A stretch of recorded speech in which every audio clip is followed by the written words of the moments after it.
اسلام میں ظلم اور ظالم کے بارے میں کیا احکامات ہیں؟ جو لوگوں پر رحم کرتے ہیں، جو لوگوں کے ساتھ بھلائی کا معاملہ کرتے ہیں، عفو و درگزر کا معاملہ کرتے ہیں، یرحمہم الرحمن، اللہ بھی ان پر رحم کرتے ہیں۔ فرمایا اللہ کے رسول صلی اللہ علیہ وسلم نے کہ دو چیزیں ایسی ہیں کہ جن کا حساب دنیا میں ہی مکمل کر لیا جاتا ہے۔ ایک تو ہے تعلق کا توڑ دینا، قطع رحم جسے ہم کہتے ہیں، رشتہ داریاں ٹوٹ جاتی ہیں، ناراضگیاں بڑھ جاتی ہیں، بول چال ختم ہو جاتی ہے، بس ختم، پھر ختم۔ فرمایا اس کی سزا تو دنیا میں مل کر رہے گی، اور دوسرا جرم جو وہ ظلم ہے۔ کسی کے حقوق کی پامالی جب ہم کریں گے یا کسی کا اوپر ظلم ہوتے ہوئے دیکھ کر ہم خاموش رہیں، ہم اپنی بساط کے مطابق آواز نہ اٹھائیں، تو ہمارے اس جرم کی سزا ہمیں دنیا میں ہی مل کر کے رہے گی۔ ویڈیو بائی یوسف۔ بسم اللہ الرحمن الرحیم۔ ولا ترکنوا الی الذین ظلموا فتمسکم النار وما لکم من دون اللہ من اولیاء ثم لا تنصرون۔ صدق اللہ مولانا العظیم۔ وقال النبی صلی اللہ تعالی علیہ وسلم، قال عز وجل یا عبادی انی حرمت الظلم علی نفسی وجعلته بینکم محرما فلا تظالموا، او کما قال علیہ الصلاۃ والسلام۔ آج ہمارا جو درس قرآن کا موضوع ہے وہ ہے اسلام میں ظلم اور ظالم کے بارے میں کیا احکامات ہیں۔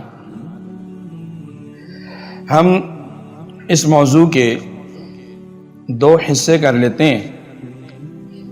ایک حصے میں آج کے سیشن میں گفتگو کر لیں گے، اور ایک اگلا حصہ جو ہے وہ دوسرے سیشن میں ہم اس کی گفتگو کر لیں گے۔ ظلم اور ظالم کی ایک جہت یا حیثیت کہ جو ہمارے معاشرے میں رائج ہے، یا ہم آپس میں جس ظلم و زیادتی کے مرتکب ہو سکتے ہیں یا ہو جاتے ہیں، اس بارے میں ہماری دین کی کیا رہنمائی ہے، اس پر تو ہم آج ہی گفتگو کر لیں گے۔ البتہ جو مجموعی طور پہ مسلمانوں پر ظلم ہو رہا ہے، اور اس میں ظالم کے ساتھ مسلمانوں کا کیا کردار ہونا چاہیے اور مسلمانوں کو کیا کردار اپنانا چاہیے، اس موضوع پر انشاءاللہ تعالی ہم اگلے سیشن میں گفتگو کر لیں گے۔ اگرچہ حالات کے اعتبار سے، واقعات کے اعتبار سے دیکھا جائے تو آج کا موضوع یہ دوسرا موضوع ہونا چاہیے، لیکن چونکہ رمضان المبارک میں دروس کا سلسلہ موقوف بھی ہو گیا تھا، اور اب رمضان المبارک کے بعد آج وہ پہلا درس ہے ہمارا، تو ہم ترتیب سے چلیں گے انشاءاللہ تعالی۔ ظلم کہتے کس کو ہے عربی میں؟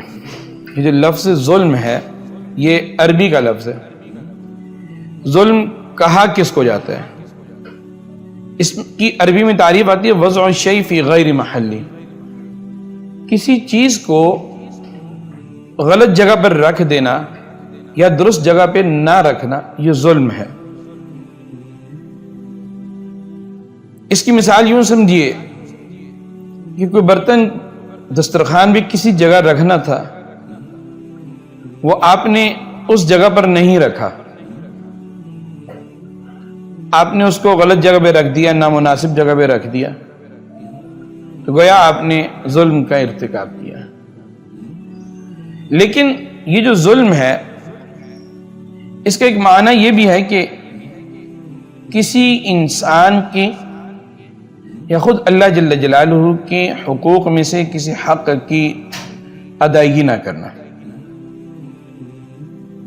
جیسے اللہ جل جلالہ کو ایک ماننا، وحدہ لا شریک تسلیم کرنا، اس کا عقیدہ رکھنا، یہ اللہ جل جلالہ کا حق ہے۔ اب کوئی شخص اس حق کو تسلیم نہ کرے، اس حق کو قبول نہ کرے، اور اس کی ذات میں یا اس کی صفات میں یا اس کی عادات میں یا اس کے اختیارات میں یا اس کی طاقت و قوت میں، کسی بھی معاملے میں، کسی بھی صورت میں، کسی بھی دوسرے کو، غیر اللہ کو، اللہ کے علاوہ کو، کوئی بھی چیز ممکن ہے، اس کے ساتھ شریک ٹھہراتا ہے، تو یہ بھی ظلم ہے۔ چنانچہ قرآن مجید میں آیا ان الشرک لظلم عظیم، شرک جو ہے یہ بہت بڑا ظلم ہے۔ اسی طرح اللہ جل جلالہ کے احکامات کی کسی حکم کی پاسداری نہ کرنا۔ اللہ جل جلالہ نے ہمیں 5 وقت کی نمازوں کی ادائیگی کا حکم دیا، ہم نماز ادا نہیں کر رہے یا روزے نہیں رکھ رہے، تو یہ بھی ظلم ہے۔ اور ایک تیسری قسم ہے کہ اللہ جل جلالہ کے بندوں کے حقوق میں کوتاہی کرنا، یعنی کہ جو بندوں کے حق جو اللہ جل جلالہ کی دیگر بندے ہیں، دیگر مخلوقات ہیں، ان کے جو حقوق ہمارے ذمہ لازم ہیں، ان حقوق کی پاسداری نہ کرنا، ان کی ادائیگی میں غفلت کا مظاہرہ کرنا، یہ بھی ظلم کی تعبیر میں یا تعریف میں شامل ہے۔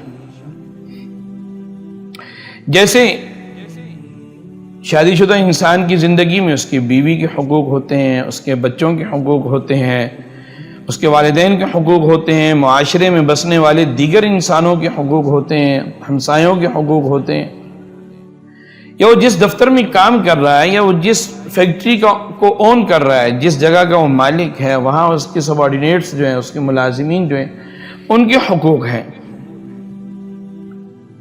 جس کو ہم حقوق العباد سے بھی تعبیر کر سکتے ہیں۔ ان حقوق العباد میں سے کسی حق میں کوتاہی کر لینا، اور یہ جو زیادتی ہے، یہ جو کوتاہی ہے، یہ بھی ظلم ہے۔ رسول اللہ علیہ السلام کی جو حدیث طیبہ میں نے آپ کو سنائی ہے، یہ حدیث قدسی ہے۔ فرمایا اللہ کے رسول صلی اللہ علیہ وسلم نے کہ اللہ جل جلالہ فرماتے ہیں یا عبادی انی حرمت الظلم علی نفسی، میرے بندو میں نے اپنے اوپر حرام کر دیا ہے ظلم کرنے کو۔ حالانکہ اللہ جل جلالہ سے ظلم ہوتا نہیں ہے، نہ ہو سکتا ہے، لیکن اس بات کی اہمیت کو بیان کرنے کے لیے اللہ جل جلالہ نے اپنی طرف نسبت کر کے فرمایا کہ انی حرمت الظلم علی نفسی، میں نے اپنے اوپر ظلم جو ہے اس کو حرام کر دیا۔ وَجَعَلْتُهُ بَيْنَكُمْ مُحَرَّمًا، اسی طرح میں نے اس ظلم کو تمہارے درمیان بھی حرام کر دیا۔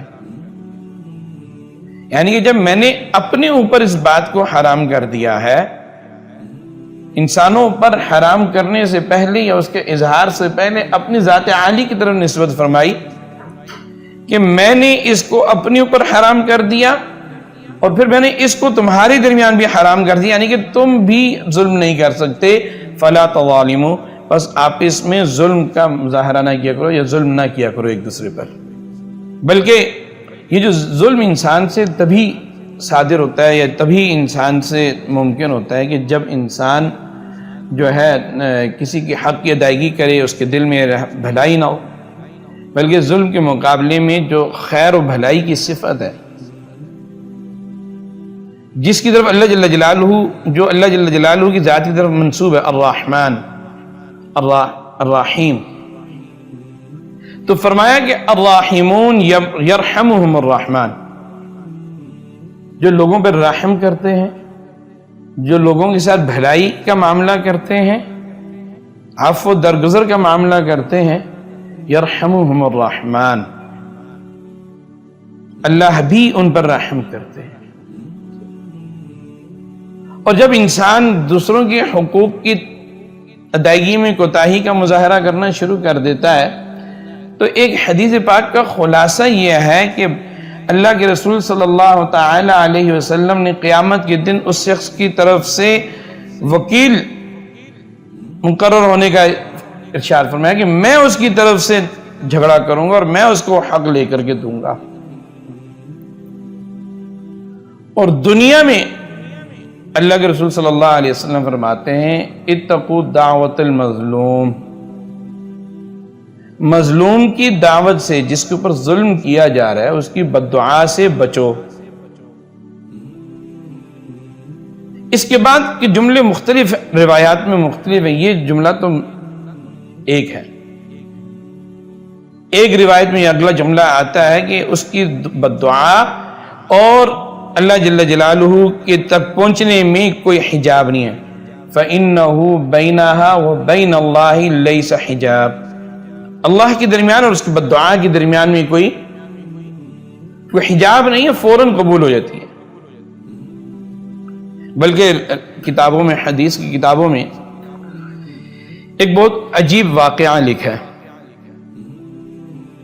حضرت سعید بن زید رضی اللہ تعالیٰ عنہ حضرت عمر بن خطاب رضی اللہ تعالیٰ عنہ کے بہنوئی تھے۔ وہ زندگی گزار رہے تھے، ان کے زمانے میں ایک خاتون نے، عروہ نام تھا اس کا، اس نے سعید بن زید رضی اللہ تعالیٰ عنہ پر کیس کر دیا۔ مروان جو تھے وہ حاکم تھے، اور مروان نے حضرت سعید بن زید رضی اللہ تعالیٰ عنہ کو اپنی عدالت میں طلب کر لیا کہ ایک عورت کی طرف سے آپ پر کیس کیا گیا اور آپ آ کر کے جواب دعویٰ داخل کریں۔ عورت نے کہا کہ جی سعید بن زید نے میری زمین پر قبضہ کیا ہوا ہے۔ حضرت سعید بن زید رضی اللہ تعالیٰ عنہ جو صحابی رسول تھے، حضرت عمر بن خطاب رضی اللہ تعالیٰ عنہ کے بہنوئی تھے، انہوں نے کہا بی بی یہ آپ کو غلط فہمی ہوئی ہے، یہ زمین میری ہے، میں نے قبضہ نہیں کیا۔ وہ خاتون نہیں مانی۔ حضرت سعید بن زید رضی اللہ تعالیٰ عنہ کو بھی غصہ آ گیا اور بددعا کی کہ اللہ اگر یہ عورت ناحق ہے، میرے ساتھ ظلم کر رہی ہے، تو اس کو اندھا کر دے اور اس کی قبر اس کے گھر میں ہی بنا دے۔ کہتے ہیں وہ اس زمین پر جہاں اس خاتون نے قبضہ کر لیا، خاتون نے جب قبضہ کر لیا تو ایک دن اللہ جل جلالہ نے بددعا کو قبول کیا اور اس خاتون کی بینائی چلی گئی۔ چنانچہ وہ اپنے گھر کے اندر دیواروں کو پکڑ پکڑ کر جاتی تھی جب کہیں اس نے جانا ہوتا، اور کچھ عرصے کے بعد اسی گھر کے اندر ایک کنواں تھا۔ ایک دن اٹھی اور کہیں جا رہی تھی گھر کے اندر، اور اچانک کنویں کے پاس گئی اور اس کے اندر گر گئی اور مر گئی، اور وہ کنواں ہی اس کی قبر بن گیا۔ تو کہتے ہیں سعید بن زید کی بددعا اس عورت کو لگ گئی۔ اللہ اکبر۔ بلکہ ایک اور واقعہ بھی آپ کو سناتے ہیں۔ غالباً حضرت وہب رضی اللہ تعالیٰ عنہ نے ایک واقعہ لکھا ہے کہ ایک آدمی تھا اپنے زمانے میں، جسے کہہ لیجیے کہ گینگسٹر ٹائپ تھا۔ اس نے دیکھا کہ ایک دوسرا شخص ایک مچھلی لے کر کے جا رہا ہے، تو اس کو مچھلی پسند آ گئی۔ اس نے کہا تو مجھے مچھلی دے دو۔ اس نے مچھلی نہیں دی،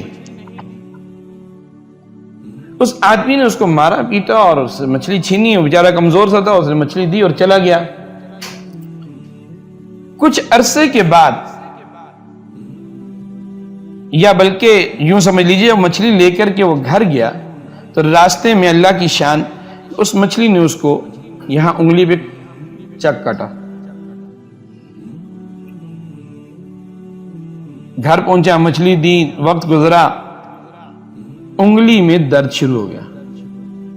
حکیم کے پاس گیا، اس نے کہا دیکھا، اس نے کہا جی زخم کی صورتحال ایسی ہے کہ اس کو کاٹنا پڑے گا ورنہ یہ زخم آگے پھیل جائے گا۔ اس نے کٹوا دی۔ پھر کچھ دن کے بعد اس نے ہاتھ میں ہوئی تکلیف دوبارہ ہوئی، پھر حکیم کے پاس گیا اور حکیم نے کہا، جب دوبارہ اس زخم کو دیکھا، دیکھنے کے بعد کہا جی یہ جو زخم ہے، یہ جو تکلیف ہے، یہ اس کی صورتحال یوں ہے کہ اگر ہم نے اس ہاتھ کو نہ کاٹا تو یہ پورے جسم میں پھیل جائے گا۔ اس نے ہاتھ کٹوا دیا۔ اسی طرح وہ تکلیف دوبارہ اٹھی اور ہر دفعہ نئی شدت کے ساتھ وہ تکلیف ہوتی تھی اس کو۔ تیسرے مرحلے میں حکیموں نے کہا جی بازو کٹوا لیں ورنہ جسم میں جائے گی۔ کوئی دانا شخص تھا، اس نے کہا بھائی یہ ایک ایک چیز تم کٹوا رہے ہو، تم سوچو تو صحیح تمہیں تکلیف ہو کیوں رہی ہے۔ اس نے سوچا، اس نے کہا ہاں میں نے فلاں شخص سے مچھلی چھینی تھی اور اس مچھلی نے مجھے یہاں کاٹا تھا، اس کے بعد سے یہ تکلیف شروع ہوئی۔ اس نے کہا اللہ کے بندے، اس بندے کے پاس چلے جاؤ، اس سے معافی تلافی کر لو، ورنہ تو پورا جسم ایسے ہی کٹوا بیٹھے گا۔ وہ فوراً اس نے اس شخص کو تلاش کیا، اور تلاش کرنے کے بعد اس شخص تک جب وہ پہنچا اور اس نے کہا بھائی اللہ کے بندے مجھے معاف کر دو، میں نے تم پر زیادتی کی تھی، تمہاری مچھلی چھین لی۔ تو اس نے کہا کون ہو بھائی؟ اس نے کہا وہ فلاں دن اگر تمہیں یاد ہو تو میں نے تمہارے ساتھ یہ ظلم کیا تھا۔ اس نے اس کی آنکھوں میں آنسو آ گئے، اس نے معاف کر دیا۔ بہرحال جب معاف کر دیا تو اس نے، جس شخص نے ظلم کیا تھا، اس نے اس مظلوم سے پوچھا کہ یہ بتاؤ تم نے بد دعا کیا کی تھی؟ اس نے کہا جی میں نے بد دعا یہ کی تھی کہ یا اللہ اس شخص نے مجھ سے میری مچھلی چھین لی، اب آپ ہی دیکھ لیجئے۔ تو پھر اللہ نے اپنا آپ دکھا دیا اس کو اور اس کو دیکھ لیا۔ تو وہ کہتا پھرتا تھا کہ مجھے فلاں شخص کی بد دعا لگی ہے جس سے میں نے مچھلی چھینی ہے اور جس کی وجہ سے میرا بازو کٹ گیا۔ تو ہم دوسروں کے حق کی ادائیگی میں جو کوتاہی کرتے ہیں، مثال کے طور پہ ہمارے معاشرے میں کتنے ہمارے رشتہ داروں میں، ہمارے عزیز اقارب میں یتیم بچے ہوتے ہیں، ہم ان بچوں کی حقوق کی ادائیگی میں کوتاہی کرتے ہیں، ان کی تعلیم و تربیت میں، ان کے کفالت میں، ان کی روزمرہ کی ضروریات کی تکمیل میں۔ بلکہ کئی دفعہ تو ایسے ہوتا ہے کہ ان بچوں کو ابا کی وراثت میں جو زمین کا ٹکڑا ملا ہوتا ہے یا جو جائیداد ملی ہوتی ہے اس کو ہم ہڑپنے کے چکر میں ہوتے ہیں۔ تو اللہ جل جلالہ نے قرآن مجید میں فرمایا ان الذین یأکلون اموال الیتامی ظلما انما یأکلون فی بطونہم نارا، کہ فرمایا کہ جو یتیموں کا مال جو ہے ناحق طریقے سے کھاتے ہیں، ظلم سے ہڑپتے ہیں، انما یأکلون فی بطونہم نارا، تو وہ اپنے پیٹ میں آگ ڈال رہے ہیں، آگ کا ٹکڑا ڈال رہے ہیں۔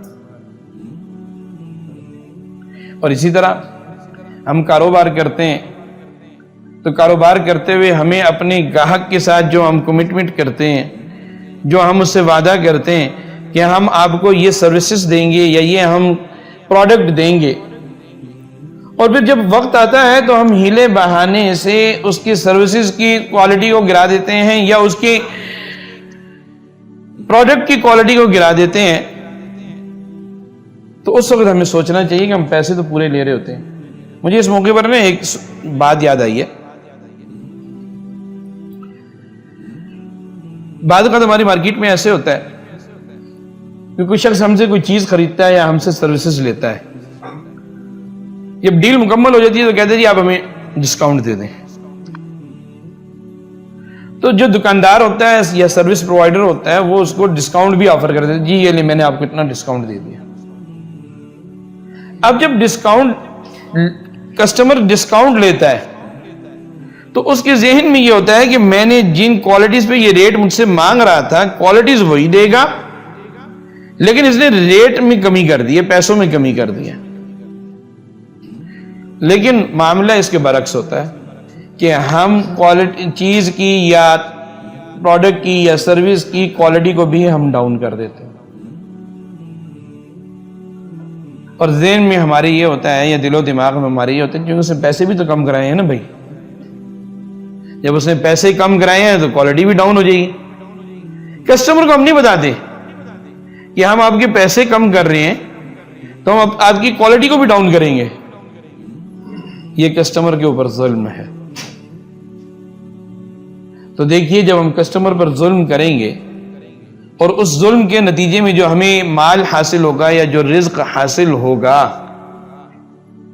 وہ رزق حلال کیسے ہوگا، اس میں برکت کیسے ہوگی؟ بلکہ اللہ کے رسول صلی اللہ علیہ وسلم فرماتے ہیں تین باتیں ایسی ہیں کہ جن کے بارے میں مجھے اپنی امت کے بارے میں بہت زیادہ خوف ہے۔ ان میں سے ایک بات ہے دعوت المظلوم، جس کا حق دبایا گیا ہو یا جس کے حق کو ہم نے اپنے عہدے کے، اپنی طاقت کے یا اپنے کسی بھی معاملے کا ناجائز استعمال کرتے ہوئے ہم نے اس کا حق دبا دیا اور اس کے منہ سے کوئی بد دعا نکل گئی، کوئی غلط بات میرے حق میں نکل گئی، تو اللہ کے رسول صلی اللہ علیہ وسلم فرمایا مجھے اپنی امت کے بارے میں اس چیز کا خوف ہے۔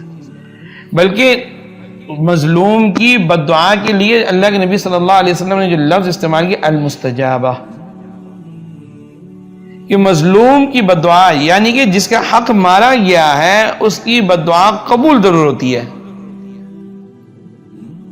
ایک موقع پر سرکار دو عالم صلی اللہ تعالی علیہ وسلم نے فرمایا یہ بد دعا قبول ہوتی ہے اگرچہ اس کے قبول ہونے میں بسا اوقات اگر تھوڑی سی تاخیر بھی ہو جائے۔ تو ہمیں جو ہے نا اس چیز سے احتیاط کرنی چاہیے اور ہمیں دوسروں کے حقوق کی ادائیگی میں کسی قسم کی کوتاہی کا مظاہرہ نہیں کرنا چاہیے، خصوصاً جو ہمارے گھروں کے معاملات ہیں، ہمارے اپنے بیویوں کے معاملات ہیں، اس کے بارے میں رسول اللہ صلی اللہ علیہ وسلم نے اس میں ہم پھر کی بھی گفتگو بھی کریں گے کہ ہم اپنی بیویوں کے حقوق کی ادائیگی، جو ذمہ داریاں، حقوق سے مراد جو اللہ کے رسول صلی اللہ علیہ وسلم نے ہمیں ذمہ داریاں دی ہیں ان کے رہن سہن سے متعلق، اس میں جو کوتاہی ہوتی ہے، چنانچہ فرمایا کہ تم میں سے بہتر شخص وہ ہے کہ جو اپنی عورتوں کی ذمہ داریوں کو بخوبی نبھائے، اور میں تم سب میں بہتر ہوں جو میں اپنی عورتوں کی ذمہ داریوں کو سب سے بہتر انداز سے نبھاتا ہوں۔ اللہ اکبر۔ اللہ کے رسول صلی اللہ علیہ وسلم فرماتے ہیں لوگ جب ظالم کو ظلم کرتا ہوا دیکھیں اور اسے نہ روکیں تو قریب ہے کہ اللہ کی طرف سے ان سب پر عذاب نازل ہو جائے۔ چنانچہ یہ بھی اللہ جل جلالہ کی عادت ہے، ہم اسے کہتے ہیں عادت اللہ ہے، کہ جب کسی بستی میں، کسی علاقے میں کوئی لوگ دوسروں کے حقوق کو دبانا شروع کر دیتے ہیں، ان پہ ظلم کر لیتے ہیں، تو پھر اللہ جل جلالہ اس پوری آبادی پر، اس پوری بستی پر عذاب نازل فرماتے ہیں، اور فرشتے پوچھتے ہیں کہ اللہ اس بستی میں تو فلانا نیک بندہ بھی تو تھا، فلانا صالح انسان بھی تھا جس نے کبھی کسی پہ ظلم نہیں کیا، تو اللہ جل جلالہ کی طرف سے اس کو جواب دیا جاتا ہے کہ وہ اپنے ظالم کے ظلم پر خاموش رہا، تو اس کی خاموشی جو ہے کہ وہ اس کو اس بات کی دلیل ہے کہ وہ اپنے اس ظالم کے ظلم پر راضی ہے۔ چنانچہ یہ ہماری شرعی ذمہ داری بنتی ہے کہ جب ہم کسی کو غلط کام کرتے ہوئے دیکھیں، کسی کے حقوق کی ادائیگی میں کوتاہی دیکھیں، تو ہماری پہلی یہ شرعی ذمہ داری بنتی ہے کہ ہم اس کو ہاتھ سے پکڑ کے منع کریں، اگر ہمارے پاس طاقت ہے، ہمارے پاس اختیار ہے۔ اگر ہم یہ سمجھتے ہیں کہ ہم اس کو ہاتھ سے پکڑ کر روک نہیں سکتے، تو پھر ہماری یہ ذمہ داری بنتی ہے کہ ہم اس کو زبان سے سمجھائیں، ہم اس کو بتائیں کہ تم یہ جو کام کر رہے ہو یہ غلط کر رہے ہو، حکمت سے، دعوت کے انداز سے، اس کی بھلائی کو مد نظر رکھتے ہوئے۔ اور آخری درجہ جو رسول اللہ صلی اللہ علیہ وسلم نے فرمایا کہ اگر ہم اس کو ہاتھ سے بھی نہیں منع کر سکتے، زبان سے روک بھی نہیں سکتے، تو پھر یہ ہم کہہ رہے ہیں کہ اس کے اس غلط عمل کو دل سے برا جانے، وذالک اضعف الایمان، اور یہ ایمان کا سب سے کمزور ترین درجہ ہے۔ لکھا ہے کہ کتابوں میں ایک بادشاہ جو تھا وہ شام کے وقت اپنے علاقے کے سحر و تفریح کے لیے نکلا، تو گھومتے گھومتے وہ ایک باغ میں پہنچ گیا، باغ کا دروازہ کھٹکھٹایا تو وہاں اندر داخل ہوا، میزبان نے اس کو بٹھایا، میزبان کو معلوم نہیں تھا کہ یہ بادشاہ وقت ہے، اس نے کہا جی مجھے پیاس لگی ہے تو مجھے آپ کچھ پلا دیں، تو میزبان نے اس کو اپنے باغ میں موجود انار کے درختوں سے انار توڑ کر اس کا جوس اس کو پلایا۔ بادشاہ کو وہ جوس بہت پسند آیا، اس نے کیا کیا جناب، تھوڑی دیر کے بعد دوبارہ اس نے جوس مانگا۔ اب جب جوس آیا تو جوس کا وہ ذائقہ نہیں تھا، مقدار بھی کم تھی، اس نے میزبان سے پوچھا کہ بھائی ابھی ذائقہ بھی وہ نہیں ہے اور مقدار بھی کم ہے. وہ جو باغ کا مالی تھا یا جو باغ کا رکھوالا تھا وہ بڑی عمر کا ذرا جہاندیدہ قسم کا آدمی تھا. اس نے کہا مجھے لگتا ہے کہ بادشاہ کی نیت بدل گئی ہے. اس نے کہا جی کیا مطلب؟ اس نے کہا مجھے لگتا یہ ہے کہ بادشاہ کی ہمارے باغات کے بارے میں، ہمارے کاروبار کے بارے میں نیت بدل گئی ہے. تو آخرکار بادشاہ نے اس کو کہا کہ ہاں معاملہ ایسے ہی ہے، میں بادشاہ میں ہی ہوں. تمہیں کیسے اندازہ ہوا؟ اس نے کہا جی پہلے انار کا پیالہ جب ہم نے بھرا جوس سے تو ایک ہی دانے سے پورا ہو گیا. ابھی جب ہم نے بھرا تو ایک دانے سے زائد کئی دانے بھرنے پڑے. تو پہلے ایک ہی دانے میں اللہ نے اتنی برکت رکھی تھی کہ وہ ایک پیالہ بھر گیا، اور اب برکت اتنی ختم ہو گئی کہ ایک پیالے میں کئی دانے ہمیں نچوڑنے پڑے. اس نے کہا ہاں جب پہلا پیالہ میں نے پیا تو میرے دل میں خیال ہے کہ میں بھائی اتنا بہترین باغ ہے، اور تمہاری گفتگو سے مجھے اندازہ ہوا کہ ٹیکس کی کوئی خاص مقدار تم پہ لازم نہیں ہے، تو میں نے سوچا کہ اتنے زبردست پھل والے باغ پر تو ٹیکس زیادہ ہونا چاہیے، تو مجھے اپنی نیت کا پھل موقع پہ مل گیا، میں اپنی نیت واپس لیتا ہوں. یہ اور پہلے زمانے میں نا بادشاہ جو ہوا کرتے تھے وہ تھوڑے سے فکر مند بھی ہوا کرتے تھے. ایک اور واقعہ لکھا کہ ایران کا ایک بادشاہ تھا، اس کے سپاہیوں نے ایک جگہ سے گزرتے ہوئے ایک خاتون کی گائے ذبح کر دی. وہ گائے اس خاتون کو بہت ہی عزیز تھی. وہ بڑی پریشان ہوئی کہ یہ اب کیا کروں میں. اللہ اکبر. کسی نے اس کو مشورہ دیا کہ بھائی بادشاہ کے سپاہی تو تمہیں اس کا جواب نہیں دیں گے، نہ اس کی قیمت دیں گے، تم ایک کام کرو کسی طریقے سے بادشاہ کو اپروچ کرو. اس نے کہا ٹھیک ہے. بادشاہ ادھر گیا ہوا تو جب واپس آئے گا تو اس سے ملوں گی. تو وہ ایک دریا کے پل کے ایک کنارے پہ بیٹھ گئی. تو سامنے سے اچانک کچھ دیر کے بعد بادشاہ آتا ہوا نظر آیا تو وہ خاتون کھڑی ہوگی اور اس نے اس کی گھوڑے کی لگام پکڑ لی اور کہا کہ بادشاہ سلامت، میرے اوپر جو ظلم ہوا ہے اس کا حساب اس پل پر کرنا ہے یا پل صراط پہ کرنا ہے؟ تو بادشاہ نے کہا کہ جی میں تو اسی پل پر کر سکتا ہوں، اس پل کی تو میرے میں ہمت نہیں ہے. چنانچہ اس خاتون کو اس کی گائے کی جو قیمت تھی بادشاہ سلامت نے اس کو ادا کر کے اس کے ظلم کا مداوع کیا.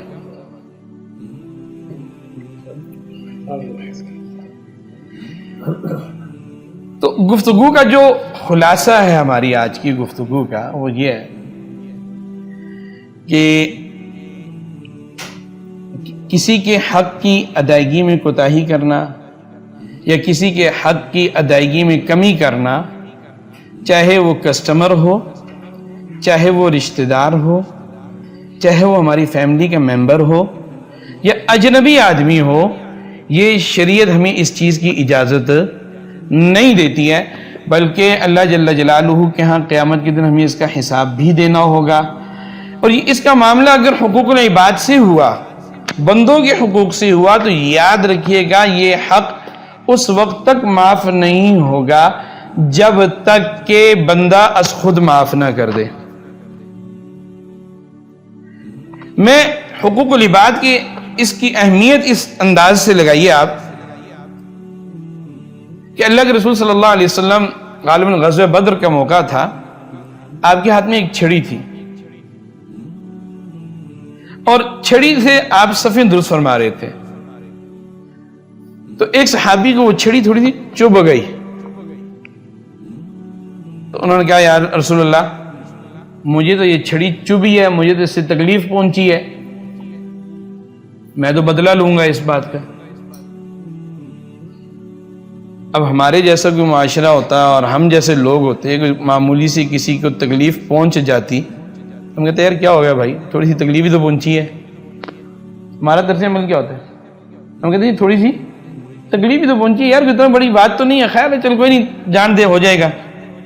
لیکن وہ اللہ کے رسول تھے، وہ اس بات کی اہمیت کو سمجھتے تھے اور امت کو انہوں نے تعلیم دینی تھی کہ بھائی اگر آپ کی وجہ سے کسی کو ناحق تکلیف پہنچے گی تو وہ شخص اگر معاف نہیں کرے گا تو معافی نہیں ملے گی، چنانچہ اللہ کے رسول صلی اللہ علیہ وسلم وہیں رک گئے، وہیں بیٹھ کے فرمایا یہ لو چھری اور تم اپنا بدلہ مجھ سے لے لو۔ تو حقوق العباد کی اہمیت اتنی زیادہ ہے۔ اللہ کے رسول صلی اللہ تعالی علیہ وسلم نے جو 1 سے زائد شادیاں فرمائی ہیں، ان تمام شادیوں میں بیویوں کے حقوق کو پورا ادا فرماتے تھے اور برابر ادا فرماتے تھے، اور یہ دعا فرمایا کرتے کہ یا اللہ جو چیز میرے اختیار میں ہے وہ میں برابر کر رہا ہوں، اور جو میرے اختیار میں نہیں ہے اس پہ آپ مجھ سے مواخذہ نہ کیجیے گا۔ حضرت عائشہ رضی اللہ تعالیٰ عنہ سے رسول اللہ علیہ السلام کو محبت زیادہ تھی، تو فرمایا یہ میرے اختیار میں نہیں ہے، لیکن حقوق کی ادائیگی میں، ذمہ داریوں کی ادائیگی میں رسول اللہ علیہ السلام نے کبھی ایسا نہیں کیا کہ کسی زوجہ کی ذمہ داریوں کو زیادہ بہتر انداز سے ادا کیا ہو اور کسی زوجہ کی ذمہ داریوں کی ادائیگی میں اللہ کے رسول صلی اللہ علیہ وسلم نے کمی فرمائی ہو۔ تو چنانچہ ہمیں اس بات کا اہتمام کرنا چاہیے کہ ظلم کا جو مطلب ہے وضع الشیء فی غیر محلی، اس سے ہم نے بچنا ہے، اور اپنے معاشرے میں ظلم کو ختم کرنے کے لیے خود بھی ہم نے تمام لوگوں اپنے سے منسلک تمام افراد کے حقوق ادا کرنے ہیں، اور دوسروں کو بھی اس بات کی تعلیم دینی ہے، دوسروں کو بھی اس بات کی ترغیب دینی ہے کہ بھئی اپنے سے منسلک دوسرے افراد کے حقوق کی ادائیگی میں کوتاہی نہیں کرو۔ اللہ کے رسول صلی اللہ علیہ وسلم کی ایک حدیث سنا کر کے میں اپنی گفتگو کو مکمل کرتا ہوں۔ فرمایا اللہ کے رسول صلی اللہ علیہ وسلم نے کہ 2 چیزیں ایسی ہیں کہ جن کا حساب دنیا میں ہی مکمل کر لیا جاتا ہے، یعنی کہ وہ 2 گناہ ایسے ہیں، 2 اعمال ایسے ہیں کہ جن کی سزا آخرت تک موقوف نہیں رکھی جاتی، بلکہ دنیا ہی میں ہی اس کا بدلہ برابر کر دیا جاتا ہے۔ ایک تو ہے تعلق کا توڑ دینا، قطع رحم جسے ہم کہتے ہیں، رشتہ داریاں ٹوٹ جاتی ہیں، ناراضگیاں بڑھ جاتی ہیں، بول چال ختم ہو جاتی ہے، بس ختم، پھر ختم۔ فرمایا اس کی سزا تو دنیا میں مل کر رہے گی، اور دوسرا جرم جو ہے وہ ظلم ہے۔ کسی کے حقوق کی پامالی جب ہم کریں گے یا کسی کے اوپر ظلم ہوتے ہوئے دیکھ کر ہم خاموش رہیں، ہم اپنی بساط کے مطابق آواز نہ اٹھائیں، تو ہمارے اس جرم کی سزا ہمیں دنیا میں ہی مل کر کے رہے گی۔ اللہ جل جلالہ مجھے اور آپ کو ظلم سے ہماری حفاظت فرمائے۔ اور اللہ کے رسول صلی اللہ علیہ وسلم کی ایک اور حدیث بھی یاد آ گئی، فرمایا مظلوم کی بھی اپنے بھائی کی مدد کرو، وہ مظلوم ہو یا ظالم۔ اللہ صحابہ کرام نے عرض کیا یا رسول اللہ مظلوم کی بات تو سمجھ میں آ گئی ہے کہ اس کی مدد کی جائے، ظالم کی مدد کیسے کریں؟ فرمایا اس کو ظلم سے روک دو۔ اس سے بھی تعلیم ملتی ہے ہمیں کہ اگر ہماری آنکھوں کے سامنے کوئی شخص کسی کے ساتھ زیادتی کر رہا ہو تو ہمارا فرض بنتا ہے کہ ہم اس کو سمجھائیں، اس کو اول تو منع کریں، منع نہیں کر سکتے تو ہم اس کو سمجھائیں، سمجھا نہیں سکتے تو کم از کم اپنی بیزاری کا اور اپنی ناپسندیدگی کا اظہار تو ہم کر سکتے ہیں۔ چنانچہ آج کا درس میں اس دعا کے پر مکمل کرتا ہوں کہ اللہ جل جلالہ میری بھی اور آپ سب کی بھی ظلم سے بھی حفاظت فرمائے، اور ہمیں ظالموں کو بھی ظلم سے روکنے کی قوت اور طاقت نصیب فرمائے۔ وما علینا الا البلاغ المبین۔